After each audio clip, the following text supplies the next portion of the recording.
Hari Om, Namaskar. We will start with a small prayer invoking the gods. I'll chant Om 3 times and then say the prayers. Any one of you who know the prayer can chant with me in your respective place, wherever you are.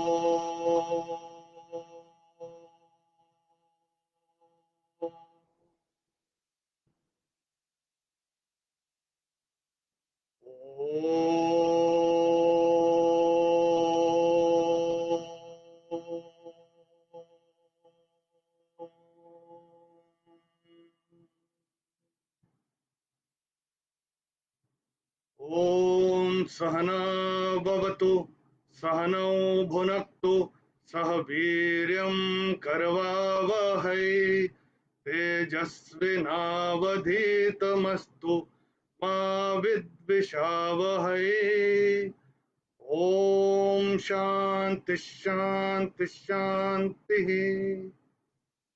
समस्त जन कल्याणे निरुतं करुणामयं नमामि चिन्मयं देवं सद्गुरुं ब्रह्मविद्वरम्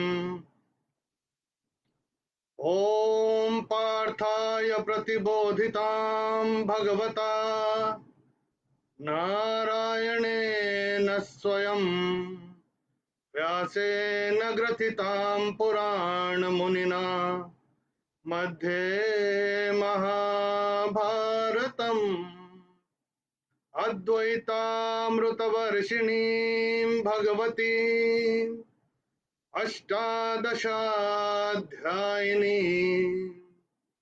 अम्ब त्वामनुसन्दधामि भगवद्गीते भवद्वेषिणी.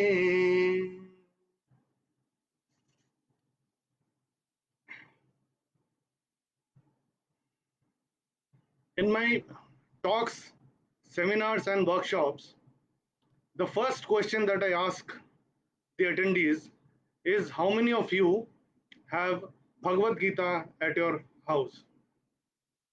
Almost 100% hands go up.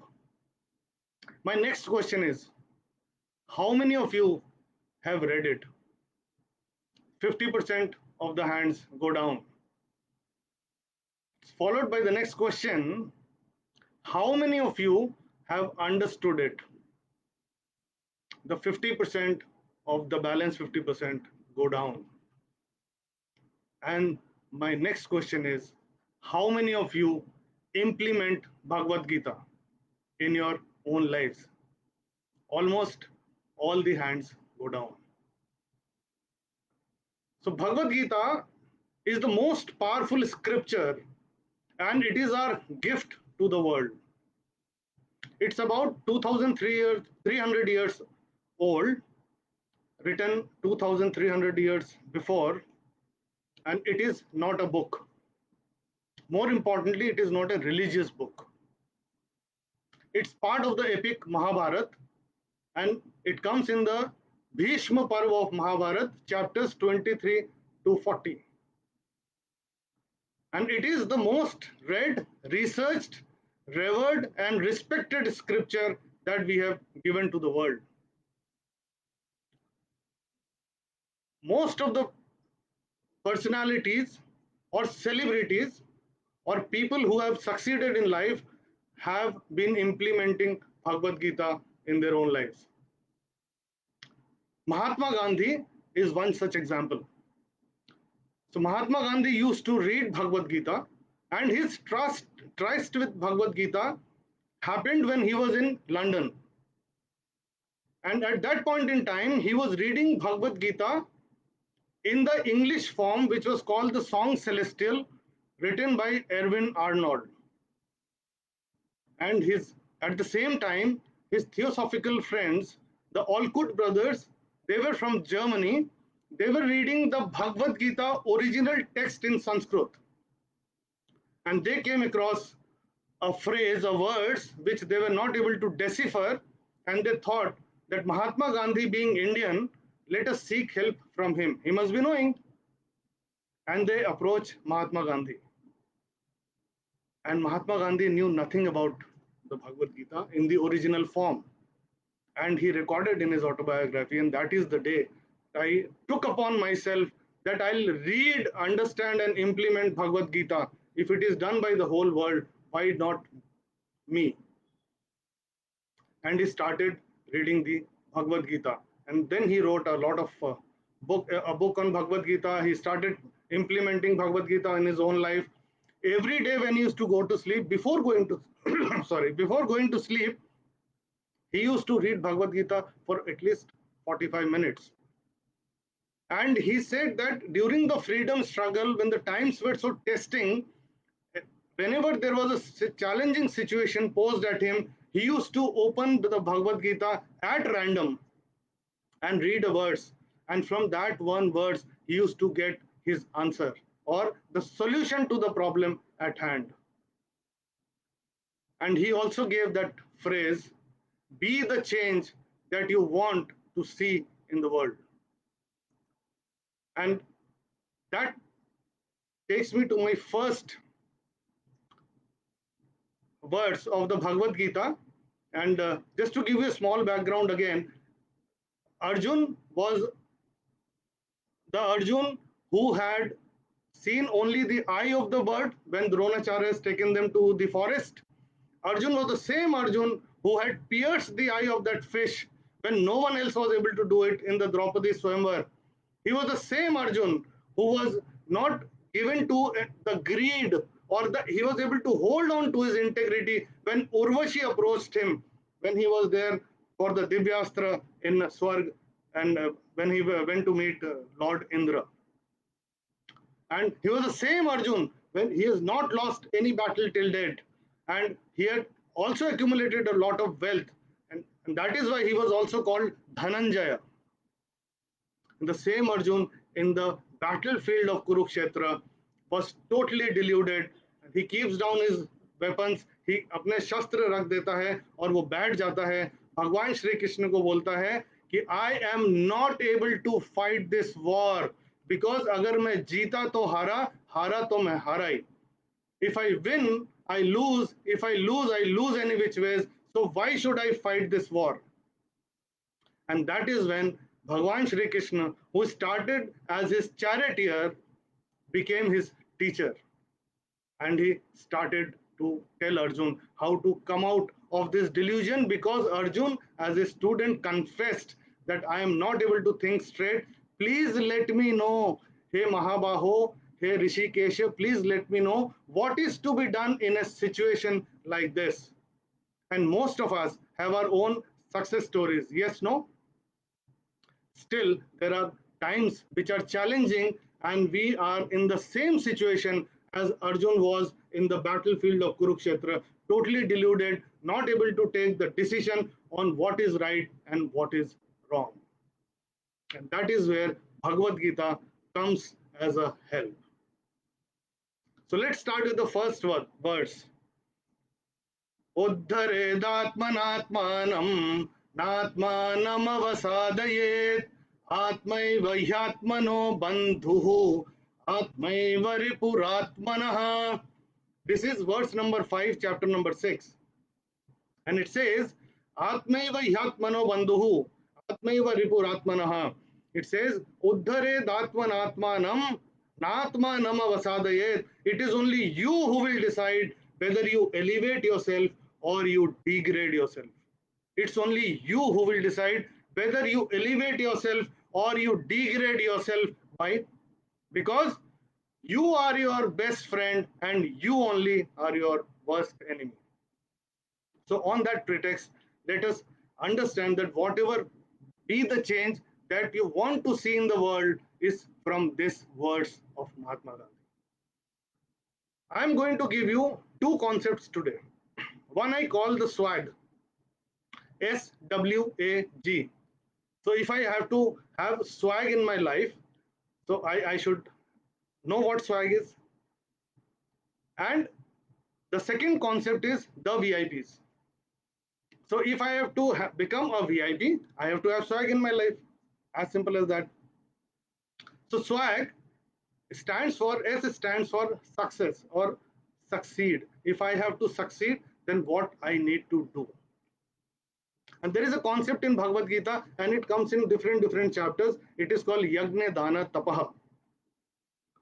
So Yagna is basically the worship or sacrifice. Dana is generosity or charity. And tapaha is single-minded focus or concentration. So, if I have to succeed in life, Bhagavan Shri Krishna says, Yagna dana tapah karma na tajang karya meva tat. Why? Yagna dana tapah Yagna danan tapaschaiva pavanani manishinam. By practicing Yagna dana tapaha, one becomes a scholarly man. She or he becomes a scholarly man. So let's look at what Yagna Dana Tapaha deciphers in our lives. Yagna is worship or sacrifice. Tapaha is single-minded focus and concentration. Concentration of what? Manasascha indriyanam ekagrayam paramam tapaha. Single-minded focus and concentration of the mind and the senses is called tapaha. So if I want to achieve anything in life, I have to have single-minded focus and concentration on the goal at hand. Yes, no? Single-minded focus and concentration on the goal at hand. And when I do that, whatever distractions, delusions come in my way, I keep on deflecting them. Anything that does not take me to my goal, I keep on ignoring them. So that's tapaha. And yagna is worship or sacrifice. So if I have to achieve that goal, I have to mobilize the resources at my disposal. So what are the resources that I have? I have money as the resource, I have human resource, I have time as the resource, I have material as the resource. So there are so many resources that I have to mobilize all of them towards the goal. And that's called, and I have to do it like worship. And there is a phrase in English which says, work like worship. So I have to mobilize my resources like worship towards the goal at hand by having single-minded focus and concentration. So if I do that, some result will be there. More often than not, I'll be succeeding in my endeavor. So once I succeed, I have to attribute that success generously to people who have helped me achieve that success. It cannot happen that someone cannot say that I have done it all by myself, by myself. Cannot happen. Only the Almighty can say, only the nature can say that I have created the universe. No one else can say that I have done something on my own. And we have to be generous in attributing it to people who have helped us achieve that success. So success will come when I am able to practice WAG, which is worship or sacrifice, because when I work as worship, I have to sacrifice a lot of things.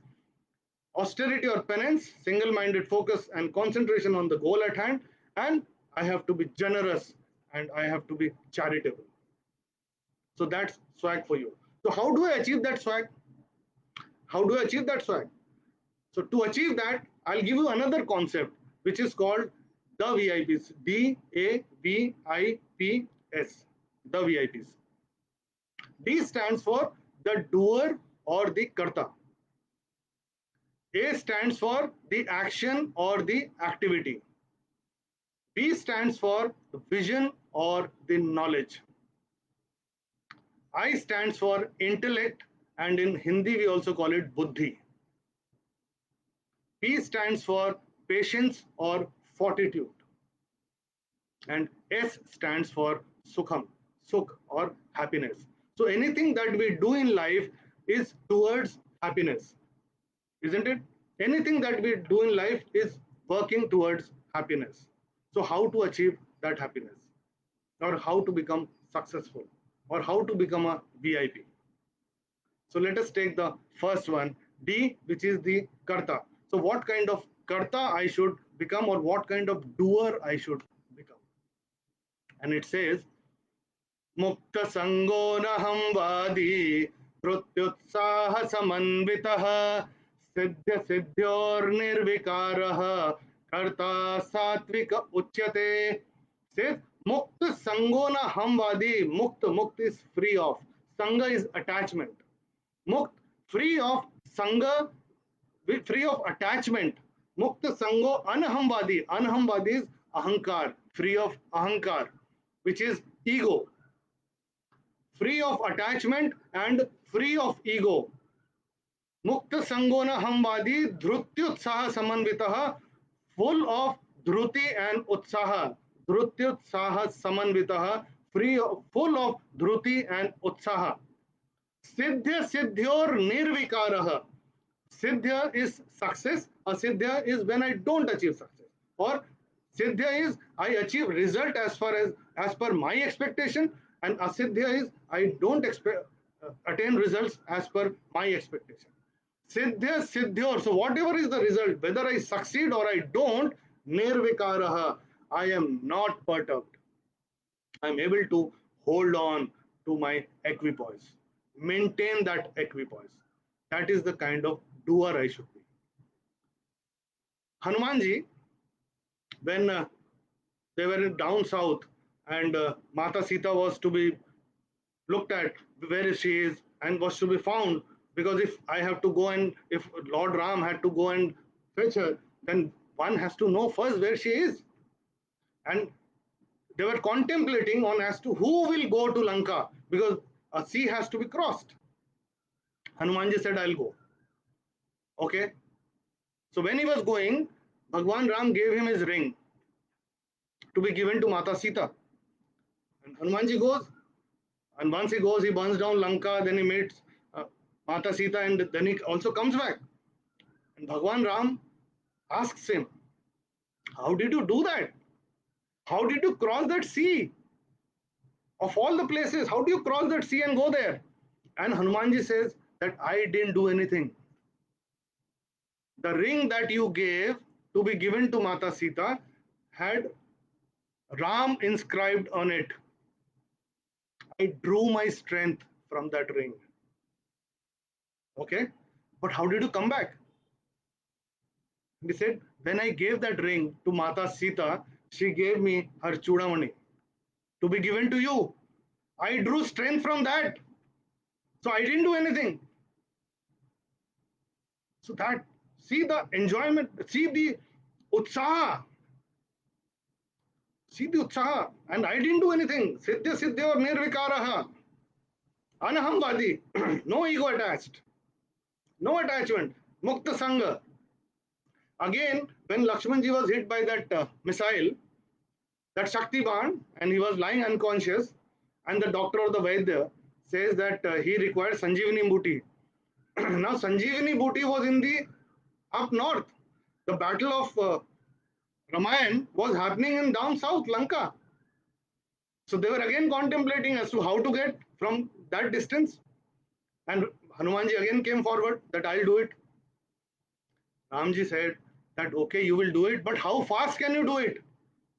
And he said that if there is hot oil, and you put mustard seeds in that, the time it will take to crackle, I'll go and come back. See the utsaha. So the doer that I want to become, Mukta Sangona Hamvadi, Dhrutyotsaha Samanvitaha, Siddhya Siddhyor Nirvikaraha, Karta Satvika Uchyate. Let's look at the second of the VIPs, which is a action or the activity. Niyatam Sangarahitam Aragadvesha Dakritam Aphala Prepsuna Karma Yat Satvika Muchyate. Says niyatam sangarahitam.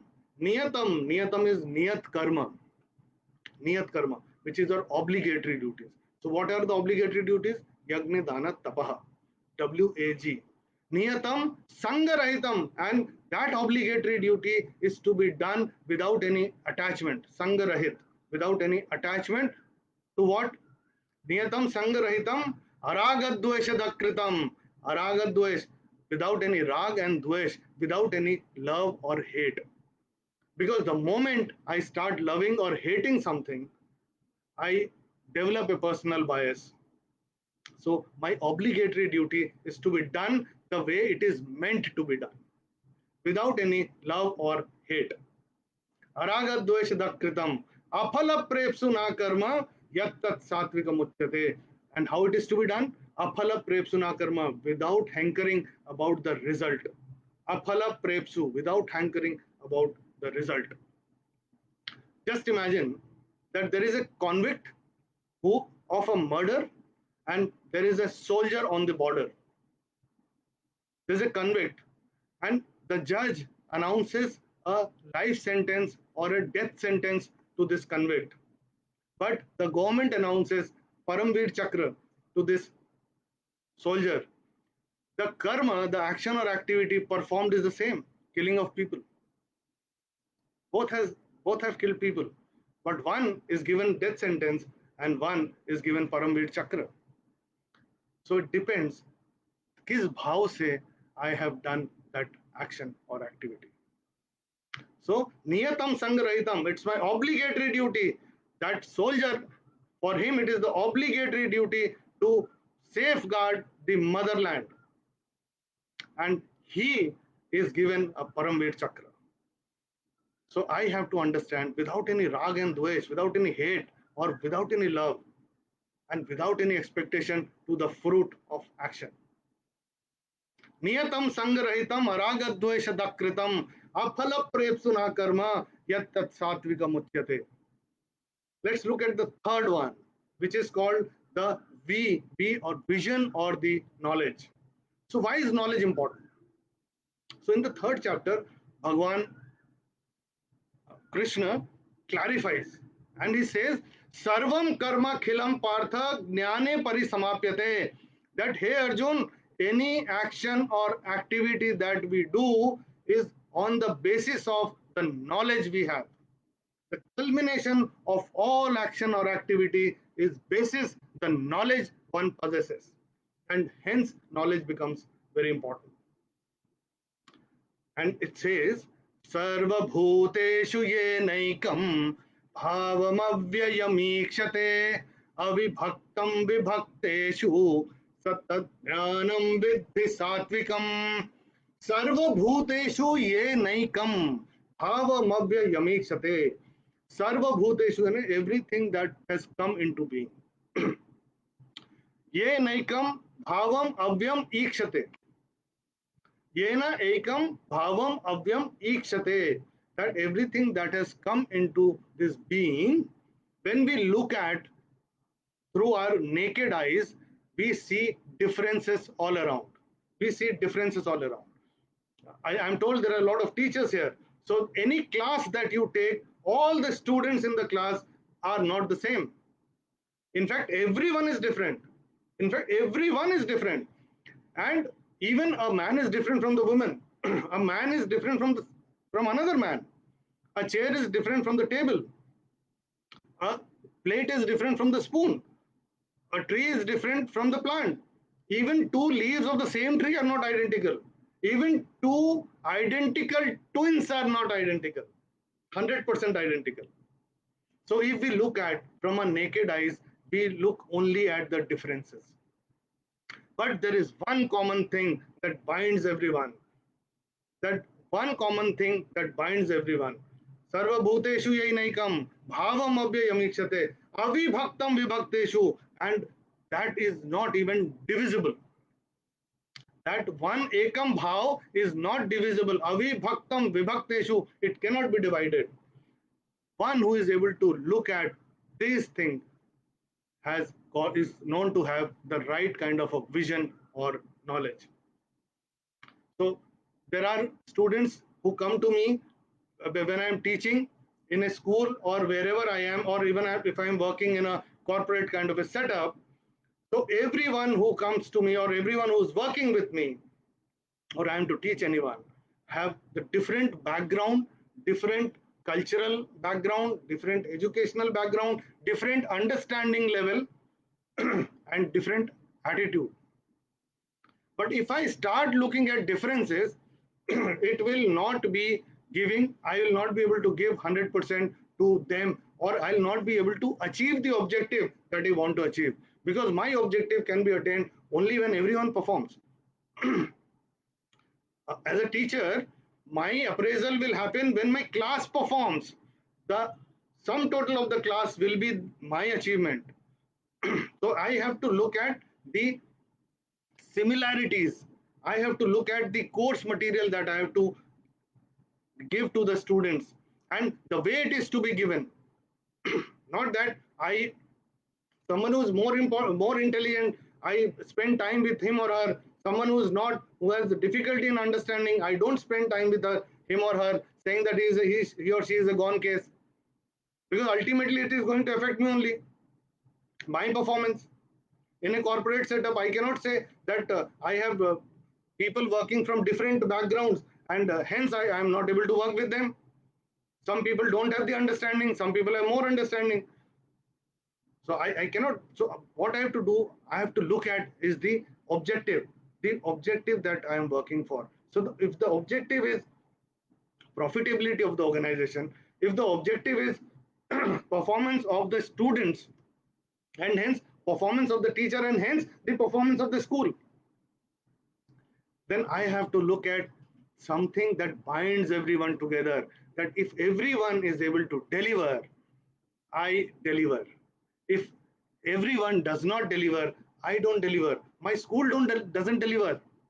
And more importantly, those students are disintegrated. Those employees are disintegrated. And that is not because the once there is a disintegration, there is rag and dvesh which will come in. There's a personal bias which will come in. My love, my hate for things will come in. For things and people will come in, which will not be right.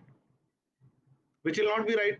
And hence, I have to see as a leader what is that one common thing that binds everyone together. I have to look at that one common thing that binds everyone together.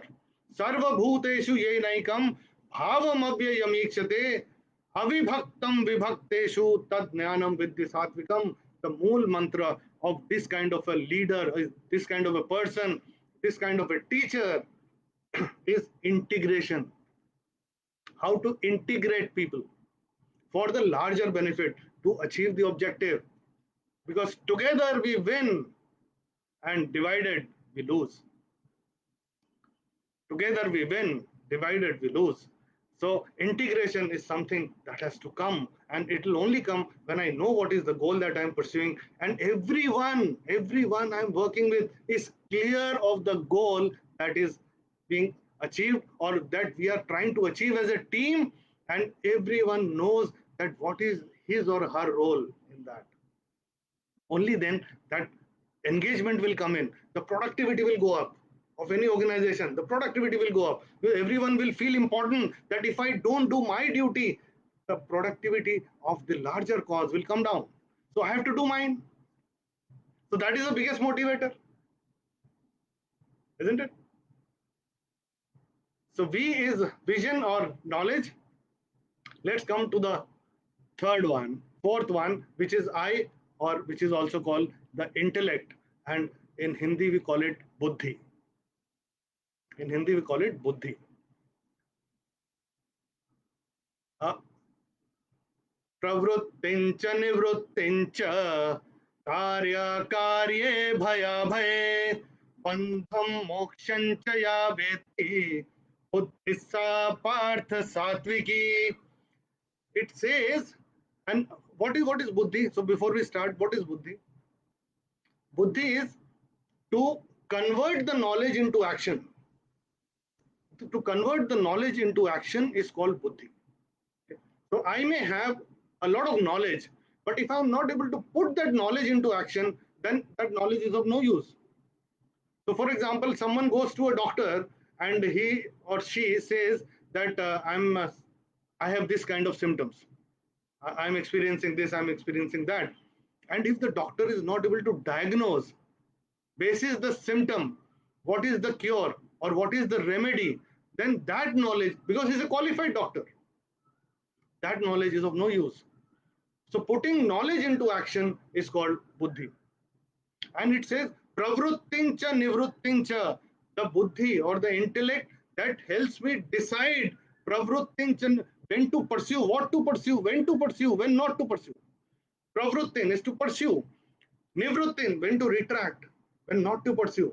Pravrittincha nivrittincha, when to pursue, what to pursue, when not to pursue, what not to pursue. प्रवृत्तिंच निवृत्तिंच कार्य कार्य भया भये, कार्य कार्य अकार्य द्वंद्व समास है ये. कार्य कार्य भया भये, कार्य अकार्य. Karya is something which is righteous, akarya something which is not righteous or which is illegal, immoral. Karya karye bhaya bhaye. So bhaya bhay and abhay. This is also dvand bhay abhay. So when to fear, when not to fear. The buddhi, the intellect that helps me decipher when to fear, when not to fear. Karya, karya, what to do, what is righteous, what is not, when to fear, when not to fear, what to pursue, what not to pursue. Karya, karya, bhaya, bhaye, and bandham mokshan cha ya vetti. Bandha is when something is binding me. Bandham, bandham mokshan, mokshan is liberation. So when to be bonded and when to be liberated. So the intellect that helps me decipher, understand when to pursue, what to pursue, when not to pursue, what not to pursue, what is righteous, what is not righteous, when to fear, when not to fear, and when to be bonded and when to be liberated. That kind of a buddhi or that kind of an intellect is something that I need to have, something that I need to have. And then comes the fifth of the VIPs. The fifth is called the Dhruti. Now, Dhruti in Sanskrit, Dhru is to hold on to something. Dhru is to hold on. So, Dhruti is also called the patience or the fortitude. So, let's look at what Dhruti is. Dhrutya yaya dharayate manah pranendriya kriyaha योगे नाव्यभिचारिण्या धृतिस्सा पार्थ सात्विकी. It says dhrutya yaya dharayate, that dhruti through which I am able to hold on. Dhrutya yaya dharayate, that dhruti or that patience or that fortitude through which I am able to hold on. Hold on to what? Manah pranendriya kriyaha, the activities. Kriya is the activities of manah, pranaha is my vitality or the activities.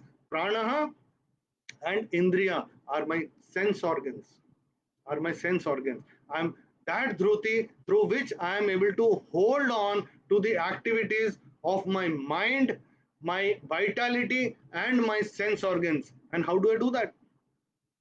Yogenavya Bhicharinya, through the practice of yoga. Through the practice of yoga. Because mind is something, if you sit down for meditation, it is on a world trip. It is on a world trip.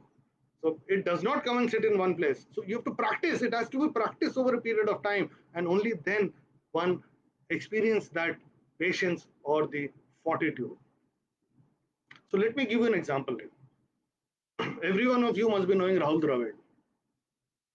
And I keep on giving this example because one, I know him personally, and second, I have known him from very close quarter, and I have seen the way, the kind of dhruti or the patience or the fortitude he carries. So Sachin Tendulkar, Vinod Kamli, Saurav Ganguly, and Rahul Dravid used to play for their respective states at the school level. Saurav Ganguly used to play for West Bengal, Kolkata. Rahul Dravid used to play for Karnataka, and Sachin Tendulkar and Vinod Kamli used to play for Mumbai at the school level.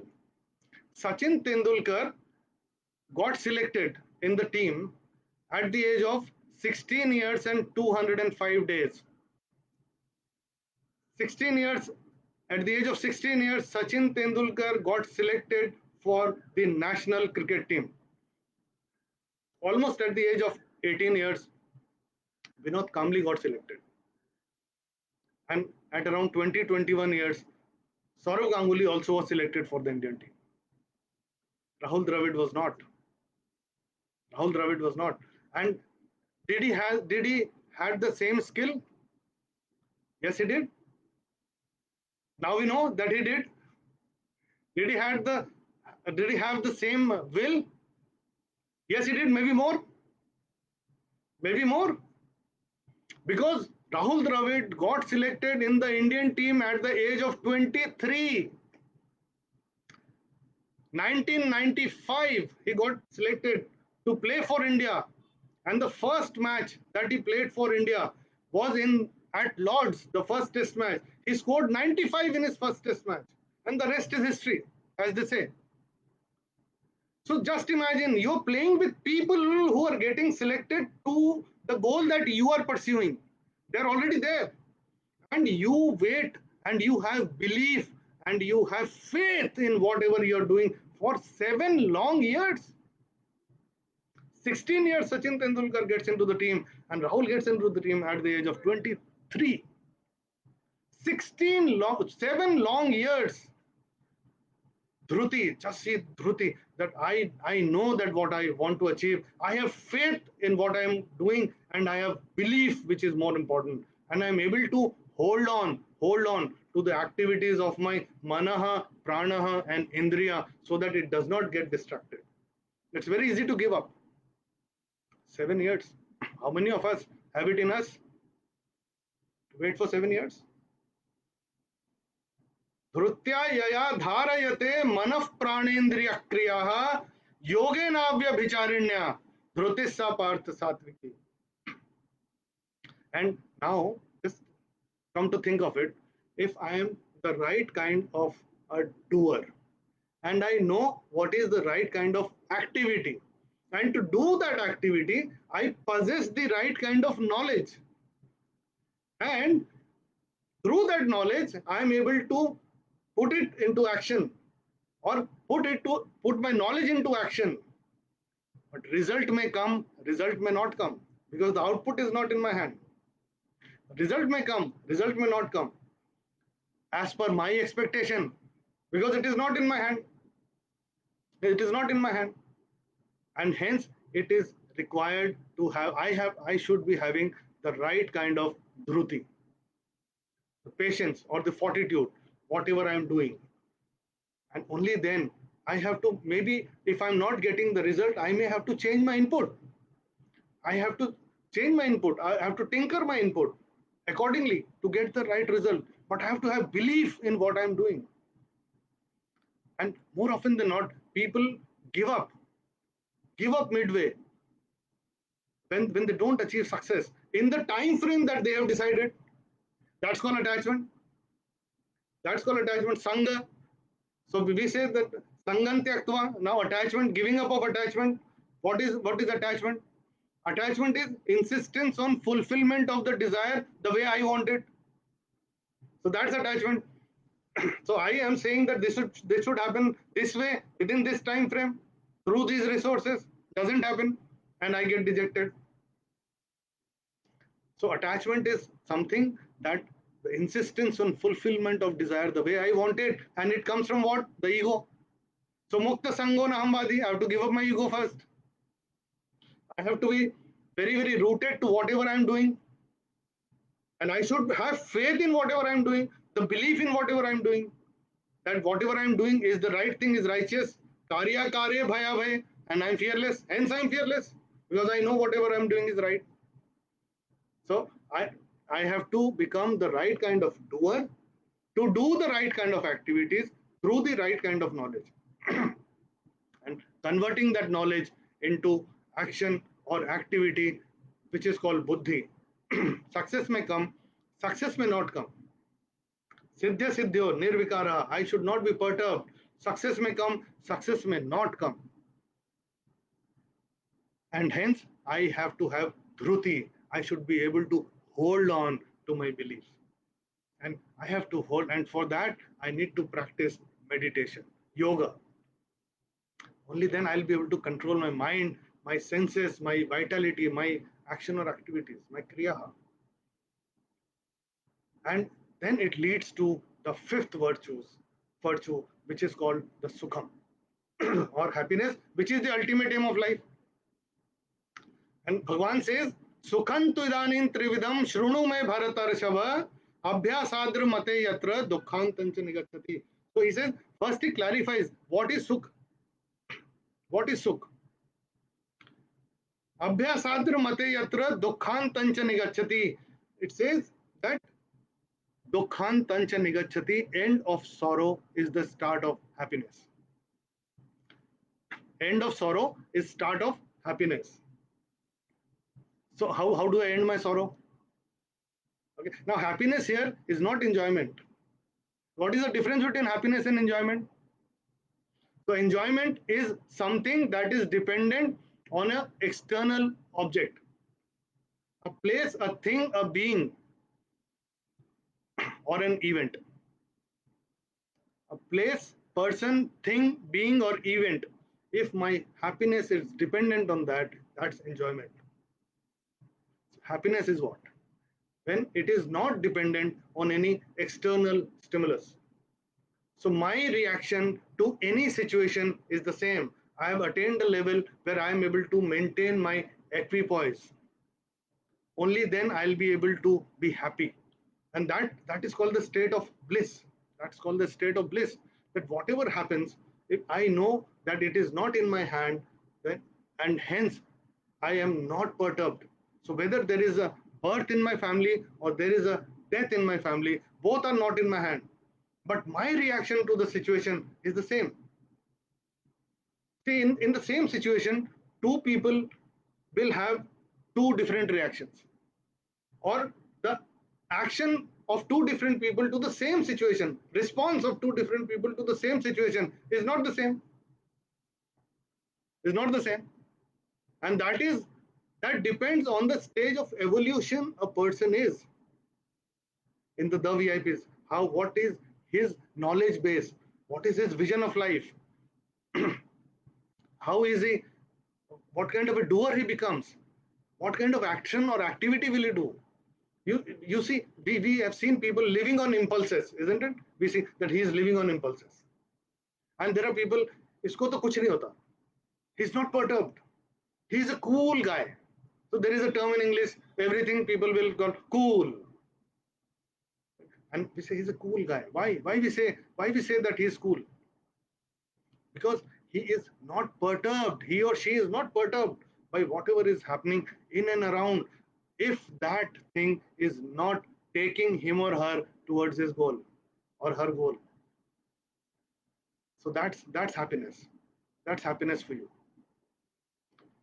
And it says, the last shlok, yattadagre vishamiva pariname mritopamam tatsukham satvikam proktam atma buddhi prasadajam. And it says, yattadagre vishamiva, that anything that I want to do initially may look like poison. Yattadagre vishamiva. But if I keep on pursuing it, pariname mritopamam, the result of which is like nectar. Amrut, the result of which is like nectar. Yattadagre vishamiva pariname mritopamam tat sukham satvikam proktam atma buddhi prasadajam. my soul and my intellect is in the same, it's joined together. Atma Buddhi Prasadam. See, I'll give you an example. All of us know that waking up early in the morning is good for health. And all of us know that going for a walk or playing something early in the morning is good for health. So, how many of us are able to do it? Okay, because what happens, it takes us out of our comfort zones. If I start today, it takes me out of my comfort zone. And I don't want to leave my comfort zone. Knowing very well that what I'm going to do or what I want to pursue is something which is beneficial for me. I also put an alarm and I also switch off the alarm saying that I'll do it tomorrow. From tomorrow, कल से करते हैं. But someone who starts doing it, knowing that this is, and because he or she has to come out of his comfort zone. So initially it may look like that I have, it's look like poison because I'm used to something. I have to break those shackles and come out of that comfort zone. And but the result of walking in the morning or getting up in the morning or going for a walk in the morning, going to play in the morning, every one of us know. Every one of us know. And the productivity of this individual will be much better than the others. Yes, no? Yat dagre pritopamo. Pariname vishamiva. Okay. I will like to end with one last shlok, one shlok that's very favorite of mine. Yadyadacharati shrestha tattadevetaro janah sayat pramanam kurute lokastadanu vartate. It says that whatever I do as a leader, as a teacher, as the head of the family, as a parent, yadyada charati shrestha. Shrestha is the shresth purush. Okay. So in a class, the teacher is the shresth purush. In a school, the principal is the shresth purush. Okay. In an organization, the MD is the shresth purush. So whatever the shresth purush does, okay, the leader does, everyone follows. Yadyadacharati shrestha tattadevetaro janah. The same everyone will do.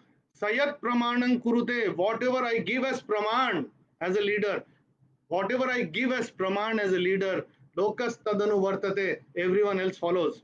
And it is said that everything in an organization flows from the top. So the culture of an organization is very, very dependent on the leadership. So everything in an organization happens from the top, and hence I, as a leader, it is not necessary that I become a leader, meaning I become prime minister, or I become a president, or I become a chairman, or I become a MD of an organization. No, whatever I do, because there are people always looking up to me. Even as a parent, my kids look up to me. It is said, ये तो अपने बाप पे गया है, ये तो अपने माँ की तरह behave कर रहा है भाई, because he or she is observing you. The way I behave, the way I behave, my kid does. The way I behave, my student does. The way I do in the organization, the way I behave in the organization, my team does the same way, isn't it? So I as an individual become a leader in my own sphere, and I have to be wary of the fact that people are watching me. Sayat pramanam kurute lokastadanu vartate. So whatever I am doing, I am setting an example. So I have to lead from the front. I should be behaving the way I am supposed to behave. And that will come only when I know what is swag. So if I have to become a VIP and to add that swag in my life, then I should know what is the VIP and I should know what is swag. Okay, and for that I have to behave in a certain manner. I'd have to have the right kind of a knowledge and do the right kind of activity through the right kind of patience or fortitude. Only then I'll be happy. When it is not dependent on any external place, being, thing, or a person or an event. In the lockdown, this is what happened. This is what happened. Every one of us realized that life is very austere. Our needs are very austere. It is only the wants that we are pursuing, isn't it?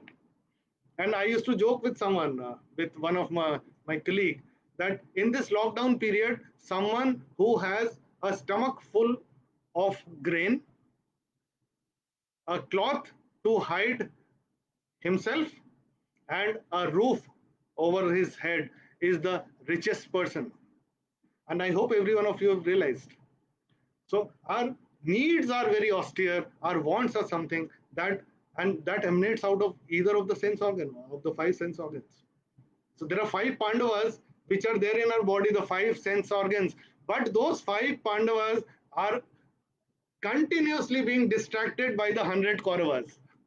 We're trying to take them out of context, isn't it?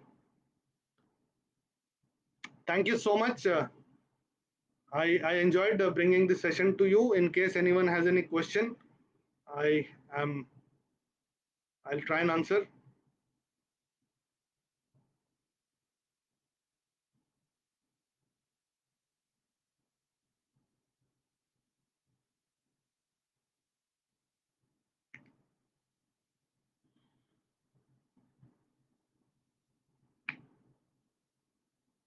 Any questions? You can write it in the message box. I'll try and answer.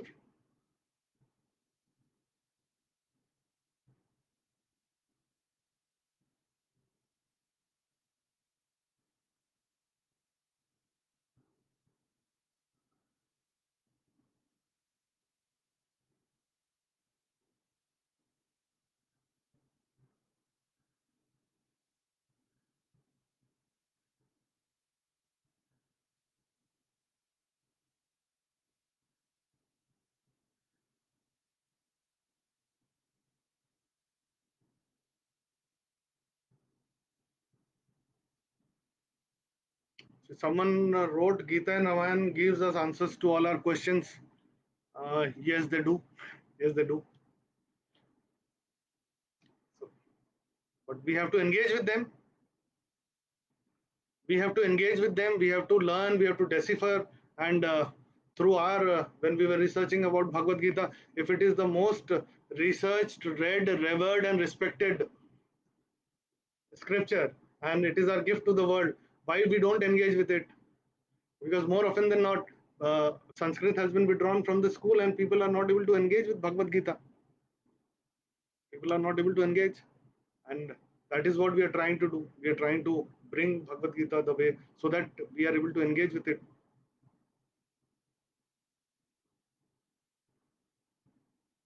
Any other questions?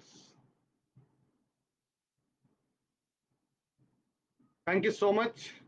God bless all of you, and Hari Om.